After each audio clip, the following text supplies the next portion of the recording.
হারিয়ে যাওয়া খেলাগুলোকে আবার ফিরিয়ে আনতে উদ্যোগ নিয়েছে ফালাকাটা স্পোর্টস একাডেমি ও ফালাকাটা টাউন ক্লাব। নৌকা বাইচ একসময় গ্রামগঞ্জে বড় বিল বা খালে প্রচুর দেখা যেত, কিন্তু বর্তমানে তা হারিয়ে যেতে বসেছে। নৌকা বাইচ প্রতিযোগিতা আয়োজিত হতে চলেছে ফালাকাটায়।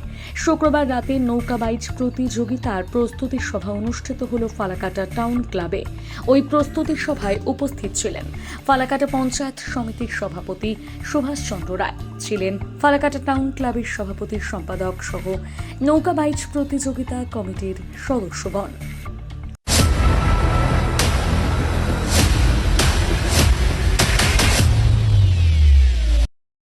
আজকে আমাদের ফালাকাটা টাউন ক্লাবে ফালাকাটা ঐতিহ্যবাহী নৌকা বাইচ প্রতিযোগিতা তৃতীয় বর্ষ পদার্পণ করতে যাচ্ছে। এই উপলক্ষে ফালাকাটা টাউন ক্লাবে আমাদের প্রথম আজকে একটা মিটিং হলো।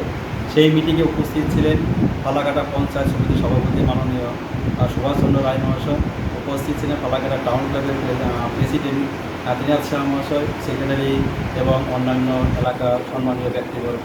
তো খুব আনন্দের সঙ্গে ঘোষণা করতে চাচ্ছি যে এই বছর আমাদের নৌকা বাইচটা হচ্ছে এবং স্টেট লেভেলে করার জন্য আমরা চেষ্টা করছি। এই নৌকা বাইচ সম্ভাব্য ডেট টেন্টেটিভ ডেট ঠিক করা হয়েছে 15ই সেপ্টেম্বর। আমরা চেষ্টা চালাচ্ছি 16টি দল নিয়ে আমরা এই নৌকা বাইচতে করার জন্য চেষ্টা করছি। একদিন one day knock out tournament এটা হচ্ছে মুজনাই নদীতে, ফালাকাটা হাটকুলার পাশে মুজনাই নদীতে এই নৌকা বাইচটি।